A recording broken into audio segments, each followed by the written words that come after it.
बिस्मिल्लाहिर्रहमानिर्रहीम। अस्सलामुअलैकुम स्टूडेंट्स, हमने steps of biological method topic को स्टार्ट किया हुआ है। तो स्टेप्स ऑफ बायोलॉजिकल मेथड में स्टेप नंबर 6 है कंक्लूजन एंड रिपोर्टिंग। तो स्टूडेंट्स, आज के इस लेक्चर में हम कंक्लूजन एंड रिपोर्टिंग को डिस्कस करते हैं कि कंक्लूजन एंड रिपोर्टिंग ये बायोलॉजिकल मेथड में कौन सा स्टेप है। स्टूडेंट्स, कंक्लूजन एंड रिपोर्टिंग में पहला है कंक्लूजन। तो सबसे पहले हम कंक्लूजन को डिस्कस करते हैं कि कंक्लूजन किसे कहते हैं। स्टूडेंट्स, कंक्लूजन्स के माने है नतीजा। कंक्लूजन के माने है नतीजा।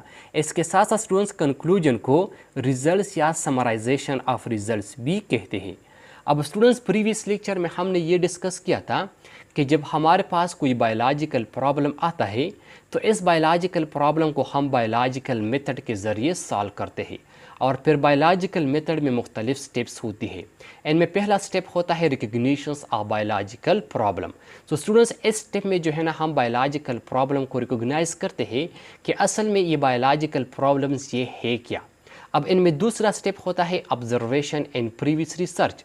तो स्टूडेंट्स, इस स्टेप में हम इस बायोलॉजिकल प्रॉब्लम पर ऑब्जर्वेशंस करते हैं और इस बायोलॉजिकल प्रॉब्लम को सॉल्व करने के लिए हम प्रीवियस रिसर्च को स्टडी करते हैं। इसके साथ साथ स्टूडेंट तीसरा स्टेप होता है हाइपोथेसिस। सो इस स्टेप में हम इस बायोलॉजिकल प्रॉब्लम को सॉल्व करने के लिए एक आइडिया बनाते हैं। इनमें चौथा स्टेप होता है, यानी स्टेप नंबर 4 होता है डिडक्शन।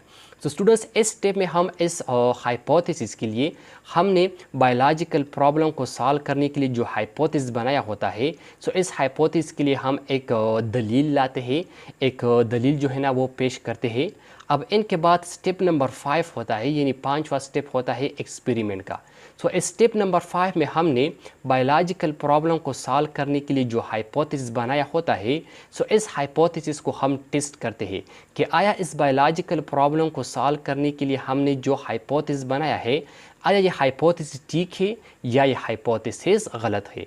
अब स्टूडेंट, जब हम इस हाइपोथेसिस को टेस्ट करते हैं, इस हाइपोथेसिस पर एक्सपेरिमेंट करते हैं, तो इस एक्सपेरिमेंट में जो डेटा मौजूद होता है, बायोलॉजिस्ट इस एक्सपेरिमेंट से इस डेटा को कलेक्ट करते हैं और फिर इस कलेक्टेड डेटा को स्टेटिस्टिकली एनालाइज करते हैं। और जब बायोलॉजिस्ट जो है ना इस डेटा को स्टेटिस्टिकली एनालाइज करते हैं तो ये जो है ना स्टूडेंट्स एक कंक्लूजन तक, एक रिजल्ट तक पहुंच जाते हैं। तो students, biologist collect data from his experiment. Biologist अपने एक्सपेरिमेंट से डेटा को कलेक्ट करते हैं।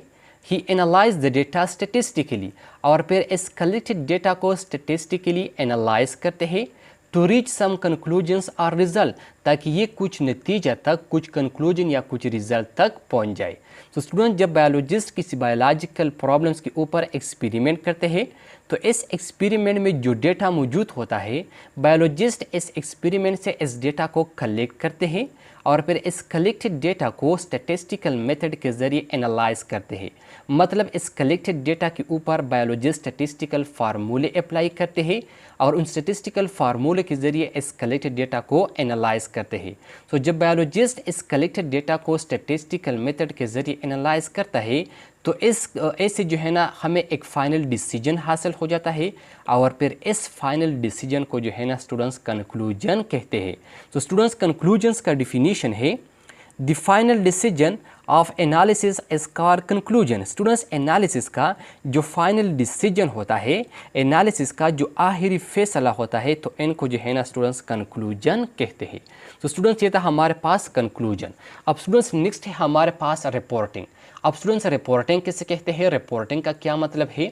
स्टूडेंट, जब बायोलॉजिस्ट जो है ना एक बायोलॉजिकल प्रॉब्लम्स का कंक्लूजन्स, इनका नतीजा निकालते हैं, तो बायोलॉजिस्ट जो है ना इस कंक्लूजन को, इस नतीजे को अपने जेब में नहीं रखते, ना जो है ना अपने इस कंक्लूजन्स को किसी से छुपाते हैं, क्योंकि फिर जो है ना इसका कोई फ़ायदा ही नहीं है। तो बायोलॉजिस्ट क्या करते हैं, बायोलॉजिस्ट जो है ना स्टूडेंट्स जब इस किसी बायोलॉजिकल प्रॉब्लम्स का कंक्लूजन्स, इनका नतीजा निकालते हैं, तो फिर बायोलॉजिस्ट जो है ना अपने इस कंक्लूजन को साइंटिफिक जर्नल्स और साइंटिफिक बुक्स में रिसर्च आर्टिकल्स की शक्ल में पब्लिश करते हैं, शाया करते हैं।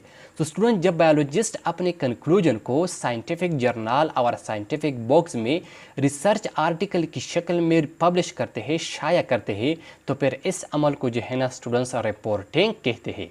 तो students, biologist then publish his conclusions in the form of research articles in scientific journals and books. Students biologist जो है ना अपने इस कंक्लूजन को साइंटिफिक जर्नल और साइंटिफिक बॉक्स में रिसर्च आर्टिकल की शक्ल में पब्लिश करते हैं, शाया करते हैं। तो जब बायोलॉजिस्ट अपनी कंक्लूजन को साइंटिफिक जर्नल्स और साइंटिफिक बॉक्स में रिसर्च आर्टिकल की शक्ल में पब्लिश करते हैं तो इस अमल को जो है ना स्टूडेंट्स रिपोर्टिंग कहते हैं।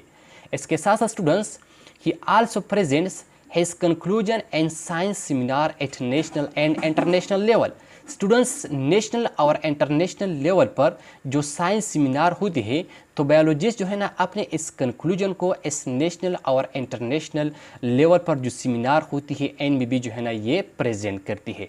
तो स्टूडेंट्स ये था हमारे पास step number 6 conclusion and reporting कि कंक्लूजन एंड रिपोर्टिंग किसे कहते हैं, कंक्लूजन एंड रिपोर्टिंग ये बायोलॉजिकल मेथड का कौन सा स्टेप है। स्टूडेंट्स आई होप आपको समझ आया होगा। इंशाल्लाह नेक्स्ट लेक्चर में मुलाकात होगी। Thank you, वस्सलाम।